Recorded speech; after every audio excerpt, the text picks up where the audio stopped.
Alan, you are playing at Mossley and Rochdale. What piece are you playing with the Northern Chamber Orchestra? I'm playing the Haydn harpsichord concerto in D major. Do you basically play works from the classical or Baroque period? Well, I've done, I suppose, mostly Renaissance and Baroque music from the Elizabethan Jacobean period through the 17th century of Louis Couperin, Froberger, right to Bach and Handel, Haydn and Mozart, and then I sort of go on to the fortepiano and play Mozart, Haydn, Beethoven repertoire, and then skip a century or so and come in again with Poulenc harpsichord concerto, Manuel de Falla harpsichord concerto. You're making that sound a very stupid question. Various other modern composers who've written works for the harpsichord for me. What's the most unusual harpsichord work you play? I suppose it must be that concertino by Joseph Horowitz, the jazz harpsichord concerto, which it features boogie woogie and rock and roll and all these sort of modern rhythm. And that really works on the harpsichord, does it? Terribly well, yes. Getting back to something you said just now, you said that people have written some harpsichord works for you, as concerti for you. Not actually concerti, solo works. Ronald Stevenson, the Scots composer, wrote an enormous sonata for harpsichord, which I premiered at the Harrogate Festival a few years ago, and Betty McConkie has written a sonatina for me. You perform just in this country, or do you manage to penetrate the international field as well? Oh, absolutely, yes. I tour America and Canada and do a lot in Europe. It's very interesting. I was talking, as you know, to Igor Kipnis, who obviously is from America and does a lot of his work there. Did you find that the audiences there were very receptive to harpsichord playing? Tremendously. I think there's a great feeling of connoisseurship amongst Americans, because obviously the historical harpsichord has had tremendous revival there even before it reached England. There were people like Frank Hubbard copying early harpsichords back in the 50s when we were still playing these sort of piano harpsichord things. Is it important to you that the harpsichord is a period instrument? Or do you own harpsichords, don't you? More than one, I seem to remember. Yes. Are they both copies of historical instruments? They are, in fact, yes. It's important to me that one has authentic instruments and one can produce the sounds that the composers of that particular period knew. Because I feel that if you've got a French harpsichord or an Italian or Flemish or Swedish or whatever, you can recapture something of the original intentions of the composer, which you can't really do if you try and build an all-purpose harpsichord type instrument. What are the ones you own? Well, I have this Kirkman, original Kirkman of 1785, and I've got French and Italian. That's an copies. original instrument? Yes. I also have several fortepianos of different periods from the 18th and early 19th centuries. And an organ, if I remember right. Yes, I have an organ, actually, and it's by James Davis, who produced these for Longman and Broderick in the 1780s and 90s in London.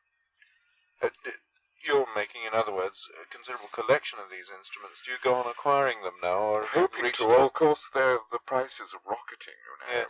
Really, it's quite staggering. Whereas one could pick up an 1820 Broadwood for £25 5 years ago. They're now fetching 3,000 or so in the sale. It's as much as that, is it? Yes. But you, therefore, take a particular harpsichord or fortepiano to a particular concert and play the appropriate instrument. Tonight, you've been playing at Prestwich Music Society. What harpsichord were you playing on tonight, and what music were you playing? I was playing a French harpsichord and playing French music or French-influenced music of the 18th century on that. When you say French-influenced music, do you mean that this is to do with the sound that it makes, or the general style? Well, it's to do with the general style, the general layout of the texture of the music on the harpsichord. French harpsichords have particularly resonant and rich tenors and bass registers, and when you find people like Bach writing in the French style, they tend to write in that kind of with that way. sound in mind. With that sound in Yeah. mind, precisely. And you mentioned instruments and having the right instruments for pieces of music. Do you do anything by way of having a consort yourself for this? Yes, I have a consort of Baroque strings, authentic instruments, and we're, for instance, doing programs of 17th century English music with Pro Canzoni Antiqua in the Innsbruck Festival this year, concerts. And if at all possible, I endeavour to use authentic instruments in playing early music, although one cannot always achieve this. Now, I know you live in Yorkshire. Do a lot of the people that you work with come from London? They do, yes, on the whole. Is this a problem in terms of getting together and rehearsing, or...? No, because one is prepared to go to London and rehearse and meet on the day. And anyway, I tend to choose people to work with me who are spontaneous musicians, who one feels one can instantly make very good music with on little rehearsal, who have the style at their fingertips, whose personalities sort of gel with one's own. This surely is part of the whole atmosphere of music of that period. I think it is, essentially, because I suppose in the 19th century, with romantic music and larger and larger forces getting together, the necessity for tremendous sameness and unanimity of style and phrasing and so on came in, whereas there's a much greater freedom about Baroque and Renaissance music, which allows one to ornament do spontaneous things, which makes it so exciting. You read music at King's College, Cambridge.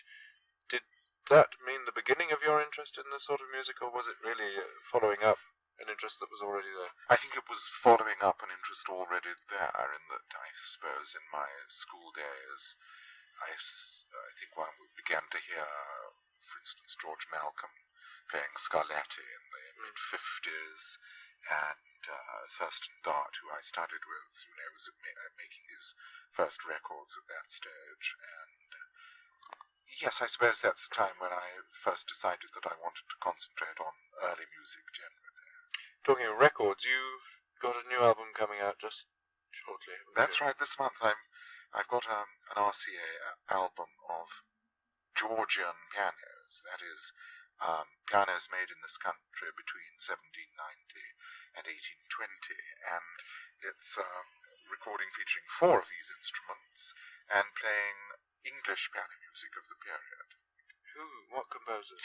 Well, John Field, for instance, perhaps the most significant of all the piano composers of that time.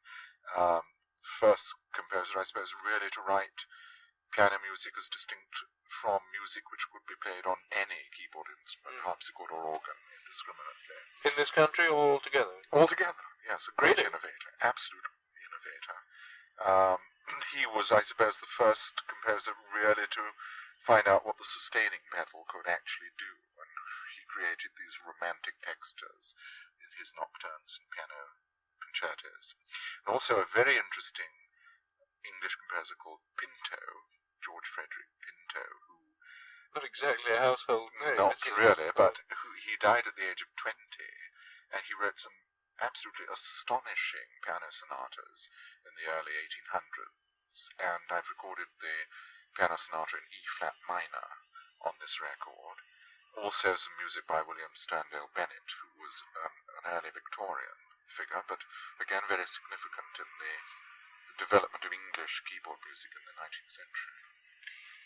You do research all the time, then, presumably, on these people to find out all this? Oh, yes, I'm continuously on the lookout for music that hasn't been done before, which deserves a revival.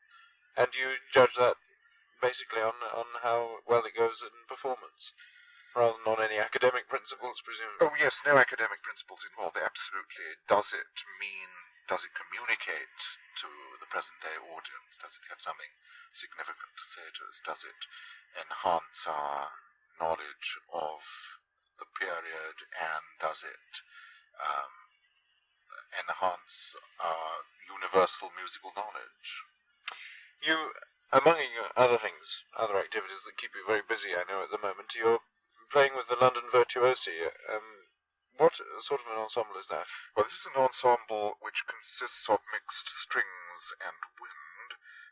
The personnel includes James Galway, flute, Tony Camden, oboe, John Georgiadis, violin, Brian Hawkins, viola, Dougie Cummings, cello, Jane Ryan, gamba, and myself at the harpsichord. And we play a star-studded cast. Yes.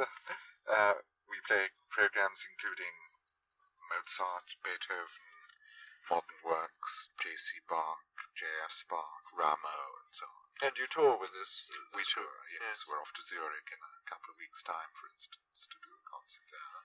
Well, happy journey to Switzerland, and happy journey back over the motorway tonight. Thank you very much for talking to me. Thank you.